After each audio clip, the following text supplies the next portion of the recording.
नमस्कार विद्यार्थियों। हम लोगों की सीरीज सॉलिड स्टेट के ऊपर वीडियोस की चल रही है। आज की इस वीडियो में हम लोग कुछ टाइप्स ऑफ क्रिस्टल्स, कितने तरीके के क्रिस्टल्स होते हैं, क्रिस्टल सॉलिड का एक हिस्सा है। तो क्रिस्टल्स कितने प्रकार के हो सकते हैं या उनका कैटेगराइजेशन, उनका वर्गीकरण किस तरीके से किया गया है और उनकी क्या विशेषताएं हैं, इसके इसके बारे में आज हम कुछ चर्चा करेंगे। मुख्य रूप से 4 भागों में इनको विभाजित किया गया है या वर्गीकृत किया गया है। पहला मॉलिक्यूलर क्रिस्टल्स, दूसरा कोवेलेंट क्रिस्टल्स, तीसरा आयनिक क्रिस्टल्स और चौथा मेटेलिक क्रिस्टल या धात्विक क्रिस्टल। और सॉलिड क्रिस्टल्स को मुख्य रूप से 4 भागों में हम विभाजित कर सकते हैं। अब इनकी अलग अलग क्या विशेषताएं हैं। जो मॉलिक्यूलर क्रिस्टल्स हैं, इसमें लेटिस पॉइंट्स क्या है? लेटिस आप जानते हैं, एक जालक है, उसको लेटिस कहते हैं। और उस जालक में कहीं कहीं पर, जिनको कि हम पॉइंट्स कहते हैं, वहां पर पार्टिकल्स अपनी पोजीशन लिए हुए होते हैं, वो लेटिस पॉइंट्स कहलाते हैं। तो मॉलिक्यूलर क्रिस्टल्स में ये लेटिस पॉइंट्स न्यूट्रल मॉलिक्यूल्स के द्वारा ऑक्युपाई किए हुए होते हैं। सामान्यतः हम पार्टिकल शब्द का यूज करते हैं, लेकिन वो पार्टिकल या कण एक एटम भी हो सकता है, आयन भी हो सकता है, मॉलिक्यूल भी हो सकता है। तो किसी लेटिस में उन पार्टिकल्स की जो पोजीशन है वो किस तरीके से है और वो पार्टिकल्स की नेचर किस तरीके का है, उस पर हमारा कैटेगराइजेशन किया गया है।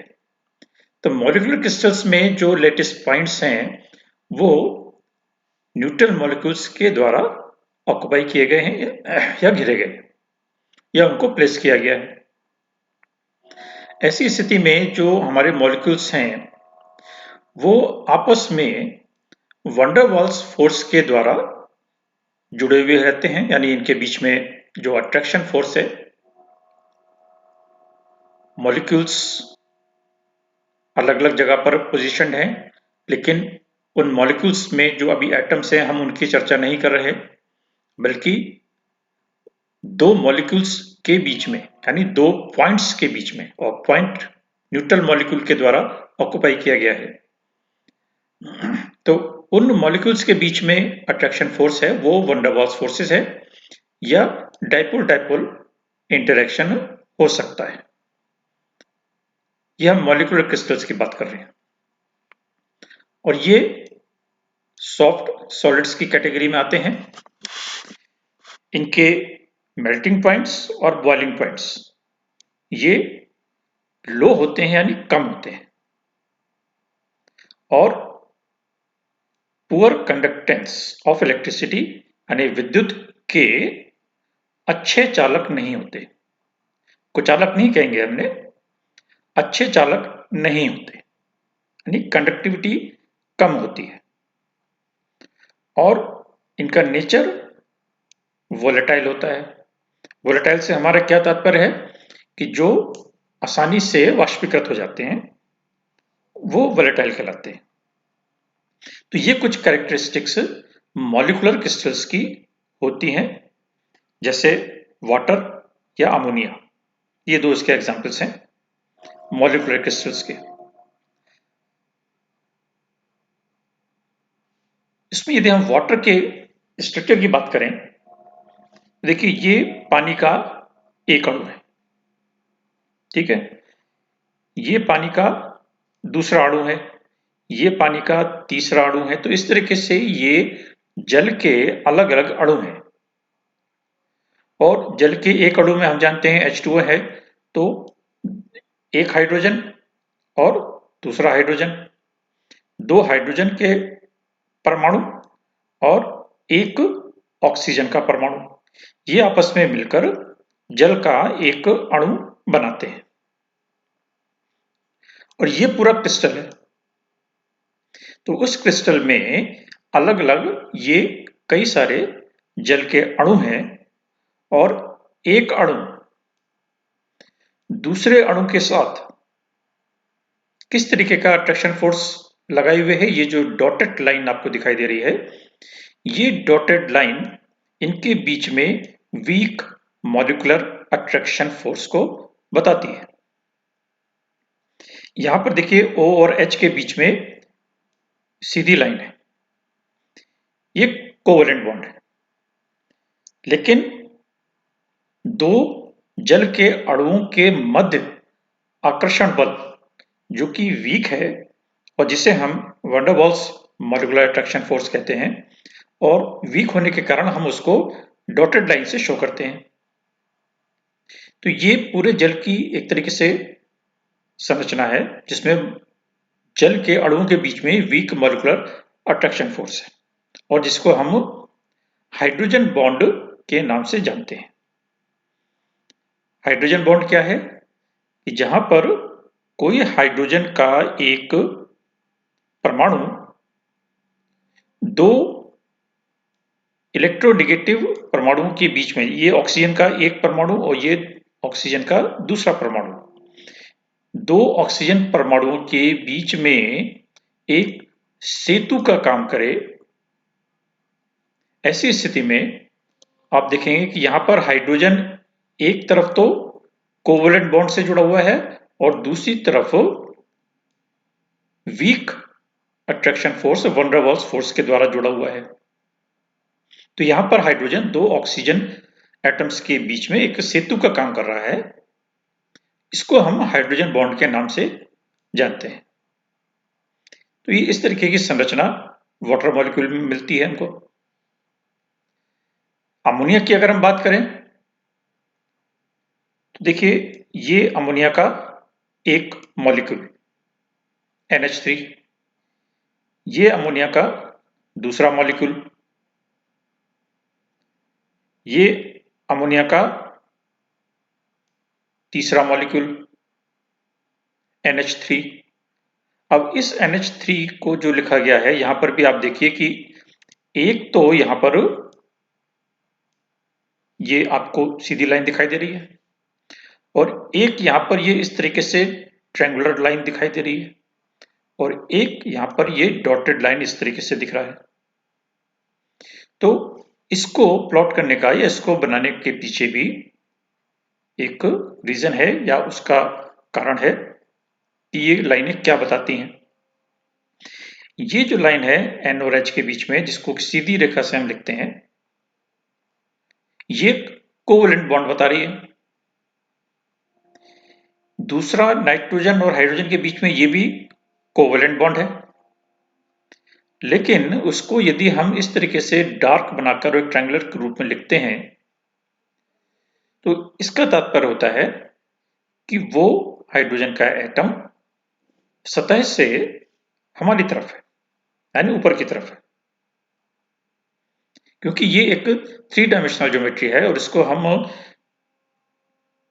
2 डायमेंशनल स्ट्रक्चर बना रहे हैं, तो उसको हम 3 डायमेंशनल रूप में एक्सप्लेन करने के लिए एक इस ट्रायंगल को बनाते हैं जो कि उस हाइड्रोजन एटम का बताता है कि वो हाइड्रोजन एटम सतह से ऊपर की ओर है और ये हाइड्रोजन एटम दूसरा जो कि डॉटेड लाइन के साथ जुड़ा हुआ है, ये हमसे दूर है या उस तल से दूर है, क्योंकि एक तल पर हम 2 डायमेंशनल फिगर में हमने इसको अगर प्लॉट कर दिया NH को, तो बाकी ये दो हाइड्रोजन के अणु ये उस तल में नहीं है, एक अणु तल से भीतर है और एक तल के ऊपर है।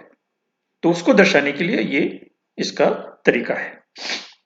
तो ये अमोनिया का एक मॉलिक्यूल और अमोनिया का दूसरा मॉलिक्यूल, इनके बीच में ये इस तरीके से जो डॉटेड लाइन दिखाई गई है वो वीक मॉलिक्यूलर अट्रैक्शन फोर्स, जिसको कि हम वन डर वाल्स फोर्स कहते हैं, उसको बताती है। तो ये हाइड्रोजन बॉन्ड है और इस हाइड्रोजन बॉन्ड की वजह से पदार्थों में कई विशेषताएं आ जाती है। यहां पर देखिए इसको थोड़ा सा और स्पष्ट किया गया है। नाइट्रोजन और हाइड्रोजन के बीच में जो संरचनाएं बनाई गई है, इनके बीच में इनके बॉन्ड डिस्टेंस, यानी इस एक नाइट्रोजन और दूसरे नाइट्रोजन के बीच में कितना डिस्टेंस है, ये एंगल कितने डिग्री का है, ये सब यहां पर दर्शाया गया है। तो ये दूसरे मॉलिक्यूलर स्ट्रक्चर का एग्जाम्पल अमोनिया का एक उदाहरण है। आयनिक क्रिस्टल्स में जो लैटिस पॉइंट्स हैं, ये लैटिस पॉइंट्स पॉजिटिव और नेगेटिव आयंस के द्वारा ऑक्युपाई किए जाते हैं या अपनी पोजीशन लिए हुए होते हैं। यानी एक, जैसे हम लैटिस मानते हैं, क्यूबिक लैटिस है, तो क्यूबिक स्ट्रक्चर है, तो उसमें 8 कॉर्नर्स हैं। तो वो सारे कॉर्नर्स किसी एक पार्टिकल के द्वारा अपनी ऑक्युपाई किए हुए होंगे, तो वो पार्टिकल यहाँ पर पॉजिटिव और नेगेटिव आयंस होंगे। तो ऐसी स्थिति में वो आयनिक क्रिस्टल्स कहलाते हैं और ये हार्ड होते हैं। इनका मेल्टिंग पॉइंट और बॉइलिंग पॉइंट भी हाई होता है, क्योंकि आयंस हैं और आयंस के बीच में अट्रैक्शन फोर्स अधिक होता है। तो ऐसी स्थिति में इनके बीच में जो फोर्स ऑफ अट्रैक्शन है वो भी काफी स्ट्रांग होता है या वेरी स्ट्रांग होता है, और इसी कारण उनके मेल्टिंग पॉइंट और बॉइलिंग पॉइंट भी हाई होते हैं। इलेक्ट्रिकल कंडक्टिविटी की हम बात करें तो ये पुअर कंडक्टर होते हैं सॉलिड स्टेट में, लेकिन यदि हम इनको मोल्टन स्टेट में लें, मोल्टन स्टेट से मतलब द्रवित अवस्था में, अर्थात उसको यदि हम पिघला दें, तो ऐसी स्थिति में उनकी जो कंडक्टेंस है वो बढ़ जाती है। तो आयनिक क्रिस्टल्स सॉलिड अवस्था में तो पुअर कंडक्टर्स होते हैं, लेकिन मोल्टन स्टेट में ये गुड कंडक्टर्स बन जाते हैं और पानी में सॉल्युबल होते हैं। और ऐसी स्थिति में भी इनकी कंडक्टेंस यदि हम उनका सॉल्यूशन बना दें तो उनकी वो कंडक्टेंस की प्रॉपर्टी शो करने लगते हैं। तो इसके एग्जांपल्स हैं sodium chloride, potassium chloride, caesium chloride, जो कि हम पुस्तक में भी पढ़ते हैं।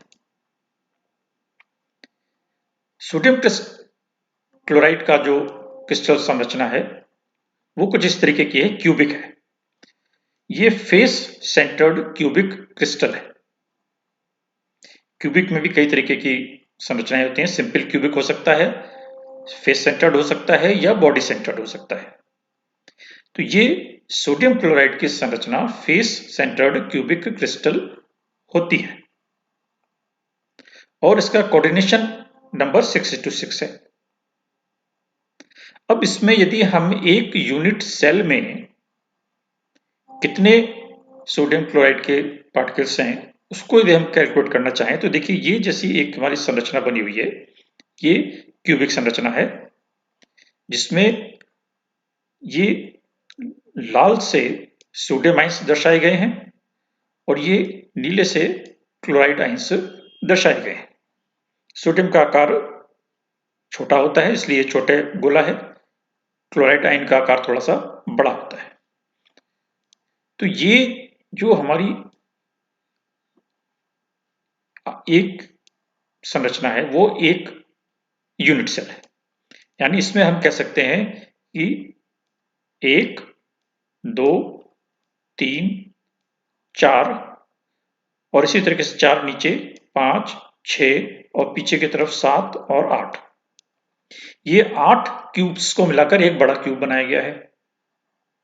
तो यहां पर हर कॉर्नर पर एक एक पार्टिकल मौजूद है और ये अल्टरनेट व्यवस्था है, sodium ion chloride ion, sodium ion chloride ion, कोई भी 2 सोडियम आयंस या पॉजिटिव आयंस या 2 नेगेटिव आयंस ये पास पास नहीं है। तो ये अल्टरनेट व्यवस्था है। तो यहां पर ये देखिए कि ये जो एक लाल वाला, मान लीजिए हम सोडियम का आयन लें, तो ये जो एक सोडियम का आयन है वो इस यूनिट सेल का भी हिस्सा है, क्योंकि कुछ हिस्सा इसमें आता है, इस यूनिट सेल का भी हिस्सा है, इस यूनिट सेल का भी हिस्सा है और इस यूनिट सेल का भी हिस्सा है। यानी 4 यूनिट सेल का हिस्सा है, या इसका जो पार्टिसिपेशन है वो चारों यूनिट सेल में है। इसी तरीके से इसके ऊपर हम 4 ब्लॉक्स या 4 क्यूब्स और ड्रॉ कर सकते हैं। जैसे ये नीचे की तरफ क्यूब बना हुआ है, उसी तरीके से हम इसके ऊपर भी यहाँ पर 4 क्यूब्स और बना सकते हैं, और उसमें एक पॉइंट यहाँ पर भी आएगा। तो ये सोडियम का आयन उन 4 यूनिट सेल का हिस्सा भी बनेगा। ये जो गोला थोड़ा सा ऊपर निकला हुआ है वो ऊपर के 4 यूनिट सेल में जाएगा। तो इस तरीके से ये जो हमारे एक सोडियम का आयन है वो 8 यूनिट सेल में डिवाइड हो जाता है। ठीक है ना। तो ऐसी स्थिति में एक यूनिट सेल में उसका पार्टिसिपेशन कितना होगा, 1/8 रह जाएगा। ठीक है।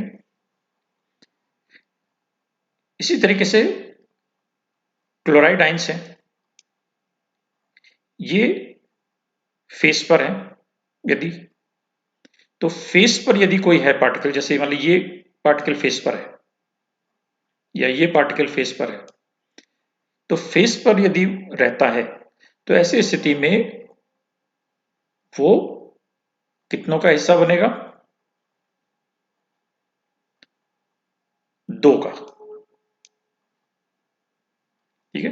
यानी एक इधर की तरफ, यदि यहां पर कोई पार्टिकल है इसके फेस में, यहां पर ऐसी स्थिति में, तो वो जो इधर की तरफ यूनिट सेल है उसका हिस्सा बनेगा और इधर की तरफ यूनिट सेल है उसका हिस्सा बनेगा। 2 यूनिट सेल में वो डिवाइड हो जाएगा। तो इस तरीके से एक यूनिट सेल में उसका पार्टिसिपेशन कितना है उसको हम आसानी से निकाल सकते हैं। यहां पर जो क्लोराइड आयंस हैं वो कॉर्नर्स में 8 हैं यदि, और उनका हिस्सा 1/8 है, तो यानी एक पार्टिकल बन जाता है। ठीक है। और क्लोराइड आयंस जो सेंटर में है उसका 3 कंट्रीब्यूशन बन जाता है। सोडियम जो एजेस में है उसका भी 3 बन जाएगा, और सोडियम एक बॉडी में है क्योंकि बॉडी सेंटर्ड है तो उसका कंट्रीब्यूशन 1 हो जाएगा। तो ऐसी स्थिति में एक यूनिट सेल में 4 सोडियम आयंस और 4 क्लोराइड आयंस बन जाते हैं। यानी हम ये कह सकते हैं कि सोडियम क्लोराइड के पर यूनिट सेल में, एक यूनिट सेल में 4 सोडियम क्लोराइड के पार्टिकल्स मौजूद हैं। इसी तरीके से ये सीजियम क्लोराइड का क्रिस्टल है, ये बॉडी सेंटर्ड है। तो बॉडी सेंटर्ड में यहाँ पर ये एक सेंटर में रहेगा, तो इसका अपना एक पूरा कंट्रीब्यूशन होगा, यानी 1 माना जाएगा। ठीक है। तो ये आयनिक क्रिस्टल्स के एग्जाम्पल हो गए।